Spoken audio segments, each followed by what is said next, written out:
Hi there, Jeff Coughlin, editor Scale Modelling Now. Welcome to this inbox browse for the new Italeri Tornado GR.4 in 30-second scale. Well, to say I've been looking forward to this is a bit of an understatement, as I'm sure many of you have too. Apart from building the Revel 30-second scale kit a number of years ago in this scale, built two of those in fact, which is a perfectly decent kit. It certainly lacks some detail for sure, and what you have this time round is pretty much a state-of-the-art interpretation of a really important British type, which of course was used by a number of other forces, Germany and Italy to name but two. Saudis of course used them, so I'm sure with a bit of imagination and perhaps a few additional decal options in due course, you'll be able to make all sorts of different variations or versions of the type. So let's have a look at the plastic first of all. That's the most exciting thing I think at this stage. Let's see what we've got, and then we'll come back because there's just so much of it. I've got to just move the box out of the way at the minute.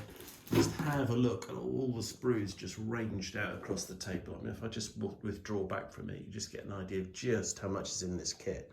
I mean, sure, the Tornado is a big aeroplane in 30-second scale, and that's reflected, of course, in the parts count.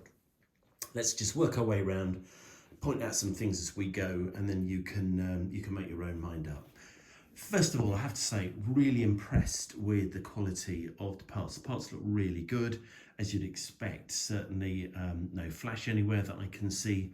The parts have got this very fine recessed detail on them, which you can just see, just picked up here. If I just bring this in as we run over a couple of the parts here, you've got this massive tail, of course, on the Tornado, which is such a distinctive feature. Few things as we go by. You've got access ladders. That's really nice touch, I think. Good detail there on the nose gear, just the bit we can see. Separate rudders, you could always slightly offset that for a bit of interest. You've got a big option here for dropped slats and flaps on the leading edges and trailing edges, of course. That's a big feature on this kit, which wasn't available in the Revel kit, certainly not the drop flaps option. Despite what people say, I've looked at a number of pictures and I'll be using some in the full build, which I'll be getting into just as soon as I can sort my wretched back out, which I apologise with, and I'm not going to go into now, but I'm struggling big time with that at the moment, but I'm sure we'll get over that soon enough and get on with the build. The key thing for me is I've seen loads of pictures with the flaps actually deployed, quite often at air shows and everywhere else, but who cares? I don't mind. So it might well be standard operating procedure to withdraw all of those things, but as far as I'm concerned, what I will be doing is certainly dropping the flaps. I'm not sure I'll put the spoilers up on tops of the wings. I mean, there's a limit to how far you can go, but things like the air brakes could be deployed and all the rest of it to add a bit of interest. You get, coming back to the kit, you get interesting breakdown. I just hope it all goes together well enough. I have been following Spencer's build. I know he's got into it very quickly on the net, and you might well have seen that yourself. And certainly from what I've seen, he doesn't seem to have had too much of a problem getting it together quite quickly. So that's exciting. But here we've got lots of useful little things. Certainly a well-detailed cockpit. Plenty of detail going on here. Nice raised knobs and bits and bobs. Having looked at some pictures, that looks pretty accurate from what I can see. So that's always a good sign. As we're here, I find this a little bit odd that you've got these hoses which you can see molded onto the back of the bulkhead. Interesting enough, those actually connect up and to the seat and then into the side of the fuselage. So it's a bit odd they've molded those integrally with the back, the bulkhead there. I think it's a shame. They might have to come off actually and find a different way of doing that, perhaps with coiled wire to replicate that more accurately. We'll get to that when we get to it. Got the nose radar if you really wanted to open that up. I don't plan on doing that in the build. I just think you could go too far with opening everything up. It might look fabulous for the detail, but I think it might kill the look of the model, so I'm not going to do that. But certainly you've got that as an option. Great detail on the instrument panels. Like to see those, which is good. Option to deploy the in-flight refueling probe. Again, that's a really nice feature. That looks well detailed. Might well do that. Quite often you do see those in pictures deployed, just to add a bit of interest. Coming over here towards the sort of center section, separate, as you can see, you've got good detail again inside the air brake, which is good. Good detail inside what I'm sure are the wheel wells, which is also good. You've got the thrust reverser cans here. Now I know you can have those again deployed open or closed, which is quite an interesting option. Coming towards the back row here, we've got loads of different stores. I mean, you can see just from if I withdraw out here a little bit, you can just see how much is included. Lots of different options, loads of different sort of BOS type pods. You've got various LG laser guided bombs. You've certainly got AIM-9Ls. You've got other AIM-9Xs or something. Certainly other air-to-air missiles. Skyflash, whatever. You've got all sorts of different pods and things. So we'll have a look at that in more detail, of course, when we get to the build. We'll add a few of those for interest. Intake trunking, ducting. Really nice feature if I come in here on the main gear. I like the way that they've molded here. The wires are very prominent on the back of the legs, which is a really good little feature. So really nicely done that by Italeri. Well done them. It does seem like you can set this up for sure, looking at the design of the wings with it as a swing wing. I really don't know how that's going to work with the pylons. I guess they're designed to swing with it as well. For me, I've always seen that as a gimmick. I just think to make a decision, if you want them swept, have them swept. If you don't, have them deployed. But to have them working is a little bit toy-like for me. But you can make up your own mind. But again here, just looking at the top, is it top? Yeah, it looks like the top of the wing. Yeah, it is the top of the wing here. You can see the spoiler recesses here, and then the leading edge slats, which can be deployed open, which is good. Lovely detail here. Really like the detail here for the canopy. Canopy rails, which is a super feature. Love that. Coming around here, we've got detailed engines. Never understood that. Never get the idea of detailed engines, so they're going to disappear inside the kit. But you've got good cans. Love the fact you've got weighted tyres. These also come as rubber vinyl tyres as well, if you want to add those. The seats certainly look good. They're broken down into multi-parts, but what I've seen is pretty good. And here, if I come in close, you can see you've just got part of that hosing, which is attached to the side of the headrest. So I'm just not sure how that's all going to connect up in practice. And as I said, we might well do something different there in terms of replacing that when we get to the build. Nice, you've got the different jacks here, so you can have the canopy open, which is good. Massive, great drop tanks, huge, great fuel tanks you get as an option again for the GR4, which is good. So a couple of these sprues here look to be mirror images, which you would expect for the different parts that are duplicated for the seats and the engines. And again, here you can see the tyres. You've got the vanes here. They look beautifully molded, really, really fine. Love the way that that's been done, and so on and so forth. So the main plastic looks really good. Excited by it, to say the least. I think it looks absolutely fabulous. So let's just pop the box away over there to the back, and let's just dig out the other things in the box that we've got. So if we just move out a couple of these parts to create a bit of space, it'll be a bit easier. So clear parts next. Love the clear parts, super canopy. It's got the MDC miniature detonating cord there, moulded in, but I'm sure with a bit of imagination we can find a way of just enhancing that to the kind of light grey colour it looks. Of course, for me, it's definitely got to be canopy open with this. You've got all the lovely options for detail in the cockpit. You want to see all of that. I've got some really fabulous walk-around pictures as well. I had a great opportunity to visit a GR4 up at RAF Coningsby not long before they went out of service, and I've got some fabulous cockpit and airframe references.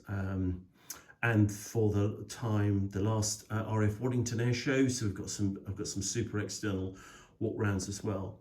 Those are available as downloads, or some of them are available as downloads in the photo reference library, the SMN photo reference library. So you can have a look at that. But I'll be including some new ones and enhanced pictures in the build, which will be great. Decal sheet, as you'd expect, fabulous decal sheet, cutograph decal sheet. you know, it's got everything you could want on it, beautifully printed in perfect register from what I can see. Lots of stencil detail here for sky shadows, the bars, for some of the instrumentation, looking at it. A few little stencils going here, certainly plenty for the weapons. You've got number 9 squadron, you've got that anniversary 9 squadron, a set of markings, which is one option. This also looks like a possible, in fact that does look, that might be, I don't know, possibly even Desert Storm. I'll have a look at that in just a second when we get to painting guide. For me, I'm afraid it's a 617 squadron aircraft. I've always loved the Dambuster squadron. I just love the opportunity to produce 617 squadron aircraft, so that'll be the chosen build for this particular project. Move that decal sheet out of the way. You've got this 60-page instruction booklet. Great indication given here as to what to use, what not to use. Different options being suggested as parts not for use, which is quite interesting. All sorts of mostly weaponry here. So depending on what you're building, and in this case we're looking at a GR4, some of these weapons that are provided you wouldn't necessarily be using. You do get a photo etched frame, I'll show you that in just a second. Colour references along the bottom here, which you'd expect. And then this reasonably conventional build, looking at the instructions, see that multi-part Martin Baker seat there with photo etched belts and so on. May or may not use those, we'll see how we go. Right, I've noticed that the build sequencing seems a bit odd to me. It's certainly not the way I'd go about doing it. It's a bit of a shame. It seems as if you have to add the nose wheel at this early stage, or at least it's being suggested. If I can possibly avoid that, I will, because I just see that as a recipe for disaster. Can't see any point in adding doors and all these sort of bits and pieces that can get broken off.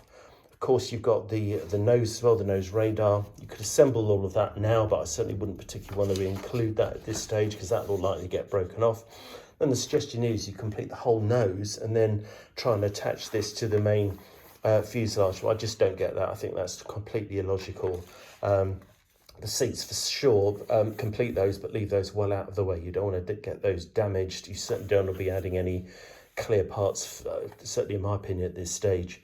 So I think there's some interesting workaround to do here to try and make sure that we can get it together and then add as many little sub-assemblies later as we possibly can. But of course, we'll see that when we get to it. Again, here you start to look at the main gear. I mean, I just don't want to be adding any main gear at this early stage, but before you've even got the fuselage together, it seems a recipe for disaster in my book. Okay, you've got these engines. Okay, all very well. As I say, I don't get the fact that those are detailed. You won't be able to see them. They'll disappear inside. But having said that, you know, you might as well. You'll certainly be able to see the back end. And if you have the thrust reversers deployed, then you would be able to see a bit more. So maybe there's some logic, well, at least for a detail in the back end, but not the front end here, as you can see. All this will come out in the wash when we get into the full build, so I wouldn't worry too much. If you want to, again, this is another one of these things where you can have the engine out of the airframe.